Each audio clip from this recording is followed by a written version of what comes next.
സംസ്ഥാനത്ത് വൻ UDF തരംഗമുണ്ടാകുമെന്ന് PV Anwar. ഒരു സുനാമി തന്നെ ആഞ്ഞടിക്കും. അതിന്റെ പ്രതിഫലനം കണ്ണൂർ ജില്ലയിലും ഉണ്ടാകും. പിണറായി സത്തിനെതിരെയാണ് ജനവിധിയെന്നും PV അൻവർ പറഞ്ഞു. കണ്ണൂരിൽ മാധ്യമങ്ങളോട് സംസാരിക്കുകയായിരുന്നു അദ്ദേഹം. സ്വാഭാവികമായിട്ടും കേരളത്തിലെ വോട്ടേഴ്സിനെ സംബന്ധിച്ച് വലിയ ആശങ്കയിലും UDFനെ സംബന്ധിച്ച് വലിയ ആത്മവിശ്വാസത്തിലുമാണ് ഈ തെരഞ്ഞെടുപ്പ് വരാൻ പോകുന്നത്, റിസൾട്ട് വരാൻ പോകുന്നത്. വലിയ ഭൂരിപക്ഷത്തിന് കേരളത്തിൽ UDF അധികാരത്തിൽ വരും എന്ന കാര്യത്തിൽ ഞങ്ങളെപ്പോലെയുള്ള സാധാരണ പ്രവർത്തകർക്ക് ഒരു സംശയമില്ല. കഴിഞ്ഞ 1.25 വർഷമായി ഞാൻ പറഞ്ഞ പിണറായിസം ഈ തെരഞ്ഞെടുപ്പിലെ ഏറ്റവും വലിയ ചർച്ചാ വിഷയമായിരുന്നു. 8.5 വർഷക്കാലത്തോളം ഇടതുപക്ഷത്തോടൊപ്പം പ്രവർത്തിച്ച ഒരു വ്യക്തി എന്ന നിലയ്ക്ക്, ഒരു ജനപ്രതിനിധി എന്ന നിലയ്ക്ക് ആ സംവിധാനത്തിനോട് പരമാവധി കൂറ് പുലർത്തി ഒരുപാട് പ്രതിസന്ധികൾ വ്യക്തിപരമായി നേരിട്ടൊരു വ്യക്തിയാണ് ഞാൻ. 21 അധികാരത്തിൽ വന്നതിന് ശേഷം ഒരു 1.5 വർഷം കഴിയുമ്പോൾ നേരെ പിണറായി തിരിയുന്നതാണ് നമ്മൾ കാണുന്നത്.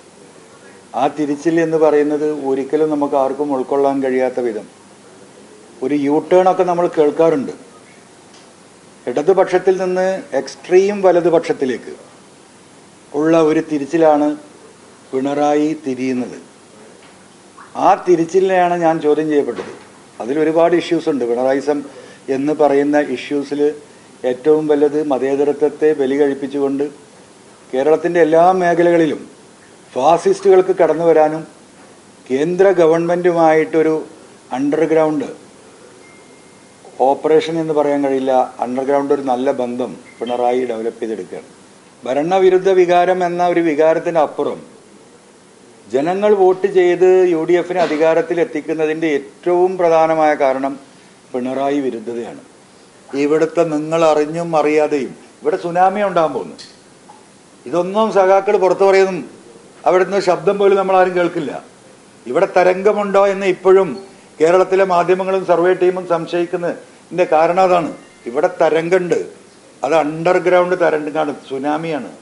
കാരണം ഒരു കമ്മ്യൂണിസ്റ്റുകാരന്, ഒരു സഖാവിൻ്റെ മുഖത്തുനിന്ന് പോലും ഒരാൾക്കും അവർ പാർട്ടിക്കെതിരെ വോട്ട് ചെയ്യുമെന്ന് വായിച്ചെടുക്കാൻ സാധിക്കില്ല. അത്രയും മൗനമായിട്ടുള്ള സുനാമി ഓപ്പറേഷനാണ് കണ്ണൂരിൽ നടന്നിട്ടുള്ളത്. ഇതിൻ്റെ എല്ലാം എഫക്റ്റ് കണ്ണൂർ ജില്ലയിലും തൊട്ടടുത്തുള്ള കാസർഗോഡ് ജില്ലയിലുണ്ട്. ഇനിയിപ്പോൾ ധർമ്മടം എന്താ സംഭവിക്കാൻ പോകുന്നത്? ചത്തതിനൊക്കുമേ ജീവിച്ചിരിക്കലോ, ഏതൊരു കവി പാടിയിട്ടുണ്ടല്ലോ എന്ന് പറഞ്ഞതുപോലെയുള്ള ഒരു റിസൾട്ടാണ് അവിടുന്ന് വരാൻ പോകുന്നത്. തോറ്റതിന് തുല്യമായ വിജയമേ പിണറായിക്ക് ഉണ്ടാവുള്ളൂ. ഞങ്ങളുടെ സർവേയിൽ 10,000 വോട്ടിന് താഴെ ധർമ്മടത്ത് പിണറായി 10,000 വോട്ടിന് താഴെ പോകുന്ന പറഞ്ഞു. അതുകൊണ്ടാണ് ഞാൻ പറഞ്ഞത്, പിണറായി തോറ്റാൽ പോലും നമ്മളാരും ഞെട്ടേണ്ടതില്ല എന്ന് ആ സർവേ നടത്തുമ്പോൾ ഞാൻ പറഞ്ഞതിൻ്റെ അടിസ്ഥാനം ഈ പറയുന്ന ഇത്രയും ഇഫക്റ്റ് ഉണ്ട് ഇവിടെ. അല്ല, റിയാസ് എന്തായാലും വീട്ടിലുണ്ടാവും, വീട്ടിലെ സ്പീക്കറോ ഇതൊക്കെ ആവാം. അല്ല, റിയാസിനായിരുന്നു ആ ജില്ലയുടെ പാർട്ടിയുടെ ഉത്തരവാദിത്തപ്പെട്ട മന്ത്രി എന്ന നിലക്കും പാർട്ടി സെക്രട്ടേറിയറ്റ് മെമ്പർ എന്ന നിലക്കും ആ ജില്ലക്കാരൻ എന്ന നിലക്കും അദ്ദേഹത്തിനായിരുന്നു അതിൻ്റെ ചാർജ് ഉണ്ടായിരുന്നത്. തെരഞ്ഞെടുപ്പ് മറ്റൊരു റൂട്ടിലേക്ക് പോയി, UDF പ്രവർത്തകർ അടിച്ചു കയറി. അത് തന്നെയാണ് സംഭവിച്ചത്. അത് ഈ പറയുന്ന മുഹമ്മദ് റിയാസിന് ബേപ്പൂരിന്റെ ബൗണ്ടറി കടക്കാൻ പറ്റാത്തതുകൊണ്ട് തന്നെ. മനോജ് മയിൽ ചേരുകയാണ് വിവരങ്ങളുമായി. മനോജ്, PV അൻവർ കണ്ണൂരിൽ എത്തിയതിൽ ഏതെങ്കിലും തരത്തിലുള്ള രാഷ്ട്രീയ ലക്ഷ്യങ്ങളുണ്ടോ? എന്താണ് മനസ്സിലാക്കേണ്ടത്? കണ്ണൂരിൽ എത്തിയത് വലിയ രാഷ്ട്രീയ നീക്കത്തോടുകൂടി തന്നെ, രാഷ്ട്രീയ ലക്ഷ്യത്തോടുകൂടി തന്നെയാണ് എന്ന് നമുക്ക് പറയേണ്ടി വരും. വലിയ രീതിയിലുള്ള കരുനീക്കങ്ങൾ അൻവറിന്റെ ഭാഗത്ത് നിന്നും നടക്കുന്നുണ്ട്. അതിൽ ഏറ്റവും പ്രധാനപ്പെട്ടതാണ് അദ്ദേഹം ഒരു പുതിയ പാർട്ടി രൂപീകരിക്കാനുള്ള ഒരു ശ്രമം നടത്തി വരികയാണ്. ഒരു പാർട്ടി എന്ന് പറയുമ്പോൾ ഒരു ഇടത് ചിന്താഗതിയുള്ള ഒരു പാർട്ടി, റിയൽ ലെഫ്റ്റ് എന്നുള്ള രീതിയിൽ ആ പേരിനോട് സാമ്യം തോന്നുന്ന തരത്തിലുള്ള ഒരു പാർട്ടി പ്രഖ്യാപിക്കുക എന്ന ലക്ഷ്യത്തോടു കൂടിയാണ് അൻവർ കരുക്കൾ നീക്കുന്നത്. 15-ാം തീയതി അതിന്റെ പാർട്ടി പ്രഖ്യാപനം ഉണ്ടാകും എന്നാണ് അൻവർ പറയുന്നത്. അപ്പോൾ റിസൾട്ടാണ് പ്രധാനമായും PV അൻവർ നോക്കുന്നത്. എങ്ങനെയൊക്കെ ആരൊക്കെ ജയിച്ച് കയറും എന്നതാണ് അൻവർ പ്രധാനമായും നോക്കുന്നത്. അങ്ങനെ ഇപ്പോൾ CPM-ൽ നിന്നും മാറി നിന്നും മത്സരിക്കുന്ന ആളുകൾ, നേതാക്കൾ, അവരൊക്കെ തന്നെ ജയിച്ചു വന്നാൽ ഒരു UDF-ൽ തന്നെ ഏറ്റവും പ്രധാനപ്പെട്ട ഒരു കുറുമുന്നണി ആയി അത് നിൽക്കും. ഒരു പ്രത്യേക ഫോറമായി അതിനെ രൂപപ്പെടുത്തുക എന്ന ലക്ഷ്യത്തോടു കൂടിയുള്ള കരുക്കളും അൻവർ നീക്കുന്നുണ്ട് എന്ന് തന്നെയാണ് നമ്മൾ മനസ്സിലാക്കുന്നത്. അതിനുവേണ്ടിയുള്ള ഒരു കരുനീക്കത്തിന്റെ നീക്കത്തിന്റെ ഭാഗമായി തന്നെയാണ് അൻവർ ഇന്ന് കണ്ണൂരിൽ എത്തിയിട്ടുള്ളത്. ഇന്ന് അൻവർ പ്രധാനമായും രണ്ട് നേതാക്കളെയാണ് കണ്ണൂരിൽ കാണുന്നത്. അതിൽ ഒന്ന് പയ്യന്നൂരിൽ UDF സ്ഥാനാർത്ഥിയായി മത്സരിച്ച മുൻ CPM ജില്ലാ കമ്മിറ്റി അംഗമായ വി കുഞ്ഞികൃഷ്ണനെ കാണുക എന്ന ലക്ഷ്യത്തോടു കൂടിയാണ് അദ്ദേഹം എത്തിയിട്ടുള്ളത്. പയ്യന്നൂരിൽ എത്തിയാണ് വി കുഞ്ഞികൃഷ്ണനെ അൻവർ കാണുക. അതോടൊപ്പം തന്നെ TK ഗോവിന്ദനെ അദ്ദേഹത്തിന്റെ വീട്ടിൽ മലപ്പട്ടത്തെ വീട്ടിൽ എത്തി TK ഗോവിന്ദനെയും കാണുന്നുണ്ട്. ഈ രണ്ട് നേതാക്കളുമായും ആശയവിനിമയം നടത്തുക എന്ന ലക്ഷ്യത്തോടു കൂടി തന്നെയാണ് അൻവർ കണ്ണൂരിൽ എത്തിയിട്ടുള്ളത് എന്നാണ് നമ്മൾ മനസ്സിലാക്കുന്നത്. അതോടൊപ്പം തന്നെ വൈശാഖുണ്ട് പയ്യന്നൂരിൽ. കഴിഞ്ഞ തദ്ദേശ ഭരണ തെരഞ്ഞെടുപ്പിൽ CPM റിബലായി മത്സരിച്ച വൈശാഖുണ്ട്. അങ്ങനെ പല നേതാക്കളെയും കാണുക എന്ന ലക്ഷ്യത്തോടു കൂടി തന്നെയാണ് അൻവർ എത്തിയിട്ടുള്ളത്. ഒരു പാർട്ടി രൂപീകരിക്കുമ്പോൾ അതിന്റെ ഏറ്റവും പ്രധാനപ്പെട്ട ചുമതലകളിലേക്ക് ഈ നേതാക്കളെ ഒക്കെ തന്നെ കൊണ്ടുവരിക, അതിന്റെ ഒരു മുഖമായി G സുധാകരനെ നിർത്തുക തുടങ്ങിയ ലക്ഷ്യവുമൊക്കെ തന്നെ അൻവറിനുണ്ട്. ആ ലക്ഷ്യവുമായി തന്നെയാണ് അൻവർ എത്തിയിട്ടുള്ളത്. അതായത് റിയൽ ലെഫ്റ്റ് എന്ന ഒരു പേരിനോട് സമാനമായ രീതിയിലുള്ള ഒരു പാർട്ടി എന്നത് തന്നെയാണ് അൻവർ ലക്ഷ്യമിട്ടിരിക്കുന്നത്. അതിന്റെ കരുനീക്കത്തിന്റെ ഭാഗമായി തന്നെയാണ് അദ്ദേഹം എത്തിയിട്ടുള്ളത്. ഈ വാർത്താ സമ്മേളനത്തിൽ ഇതുമായി ബന്ധപ്പെട്ട ചോദ്യങ്ങളൊക്കെ ഉയർന്നിരുന്നു. അതായത് TK ഗോവിന്ദനെയും വി കുഞ്ഞികൃഷ്ണനെയും കാണുന്നുണ്ടോ എന്ന് ചോദിച്ചപ്പോൾ അതിലൊരു രഹസ്യ സ്വഭാവം കാത്തുസൂക്ഷിച്ചുകൊണ്ടുള്ള ഒരു മറുപടിയാണ് അൻവർ നൽകിയിട്ടുള്ളത്. പരസ്യമായി അവരെ കാണും അല്ലെങ്കിൽ അവരും തങ്ങളുടെ പുതിയ പാർട്ടിയുടെ ഭാഗമാകും എന്നൊന്നും അൻവർ പറഞ്ഞിട്ടില്ല. അപ്പോൾ അവരുടെ ഒരു മനസ്സറിയുക എന്ന ലക്ഷ്യത്തോടു കൂടി തന്നെയുള്ള ഒരു നീക്കം എന്ന രീതിയിലാണ് നമ്മൾ ഇതിനെ കാണുന്നത്. അതോടൊപ്പം തന്നെ വാർത്താ സമ്മേളനത്തിൽ അൻവർ പ്രധാനമായും പറഞ്ഞത് ഒരു UDF തരംഗം സംസ്ഥാനത്ത് അലയടിക്കാൻ പോവുകയാണ്. ഒരു സുനാമി തന്നെ, ഒരു രാഷ്ട്രീയ സുനാമി തന്നെ ഉണ്ടാകും. നിഷേധ വോട്ടുകളുടെ ഒരു പ്രവാഹം ഉണ്ടാകും. അതിൽ ഏറ്റവും പ്രതിഫലിക്കാൻ പോകുന്ന ഒരു ജില്ല, ആ രാഷ്ട്രീയ സുനാമിയിൽ ഏറ്റവും പ്രതിഫലനം ഉണ്ടാകാൻ പോകുന്ന ഒരു ജില്ല കണ്ണൂർ ജില്ലയായിരിക്കും എന്നും അൻവർ പറയുന്നുണ്ട്. അതായത് പയ്യന്നൂരിലും തളിപ്പറമ്പിലും ഒക്കെ തന്നെ ഈ രാഷ്ട്രീയ സുനാമി അടിക്കും, അവരൊക്കെ തന്നെ ജയിച്ചു കയറാനുള്ള ഒരു സാധ്യതയുണ്ട് എന്ന രീതിയിലാണ് അൻവർ ഇന്ന് മാധ്യമങ്ങളോട് പറഞ്ഞത്. പിണറായി സത്തിനെതിരായ ഒരു വിധിയെഴുത്താണ് കേരളത്തിൽ ഉണ്ടാകാൻ പോകുന്നത്. ഒരുപാട് ത്യാഗം സഹിച്ചാണ് CPM താൻ നിന്നത് എന്നാണ് അൻവർ പറഞ്ഞത്.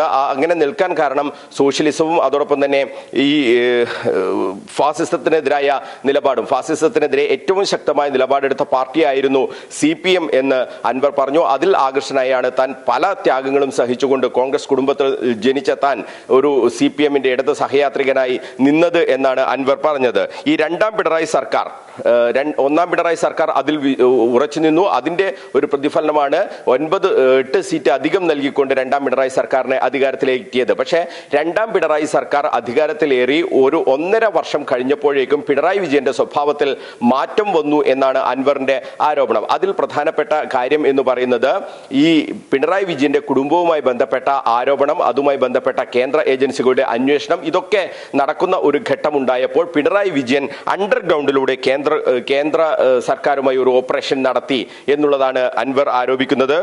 കുടുംബത്തിനെതിരായ പരാതിയാണ് ഇതിനെല്ലാം കാരണമായി വന്നിട്ടുള്ളത് എന്നാണ് അൻവർ പറയുന്നത്. ഒരു യൂടേൺ, പിണറായി വിജയന്റെ ഈ ഫാസിസത്തിനെതിരായ പോരാട്ടത്തിൽ നിന്നുള്ള ഒരു യൂടേൺ ഉണ്ടായി. ആ യൂടേണിന് കാരണം കുടുംബപരമായ ഇത്തരം കാര്യങ്ങളൊക്കെ തന്നെയാണ് എന്നാണ് അദ്ദേഹം പറയുന്നത്. ഈ സർവേയിൽ വന്ന രീതിയിലായിരിക്കില്ല ഫലം എന്നും അൻവർ പറയുന്നുണ്ട്. അതിനേക്കാൾ വലിയ ഒരു വിജയം ഉണ്ടാകും. 86 സീറ്റിൽ ഒരു കളിയുമില്ല UDF.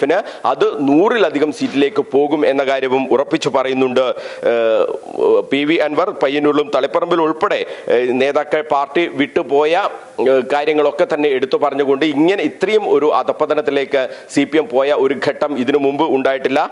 അതൊക്കെ തന്നെ തെരഞ്ഞെടുപ്പിൽ പ്രതിഫലിക്കും. ഇടതുപക്ഷത്തെ സംഘികൾക്ക് അടിയറ വെച്ച നേതാവ് എന്നുള്ള രീതിയിലാണ് പിണറായി വിജയൻ അറിയപ്പെടാൻ പോകുന്നത് എന്നാണ് അദ്ദേഹം പറയുന്നത്. അതോടൊപ്പം തന്നെ ബേപ്പൂരിൽ അദ്ദേഹം വലിയ രീതിയിലുള്ള പ്രഖ്യാപനങ്ങളൊക്കെ കഴിഞ്ഞ ദിവസം നടത്തിയതാണ്. അത് ബെറ്റ് വെച്ചുകൊണ്ട് റിയാസിനെ അവിടെ പരാജയപ്പെടുത്തും, താൻ അവിടെ പരാജയപ്പെട്ടാൽ മൊട്ടയടിച്ച് കടുക്കനിട്ട് കോഴിക്കോട് അങ്ങാടിയിലൂടെ നടക്കും എന്നുള്ള ഒരു പ്രഖ്യാപനം അൻവർ നടത്തിയിരുന്നു. അതുമായി ബന്ധപ്പെട്ട ചോദ്യത്തിന് ഒരു യൂട്ടേൺ അല്ലേ അത് എന്ന ഒരു ചോദ്യത്തിന് അൻവർ പറഞ്ഞത് താൻ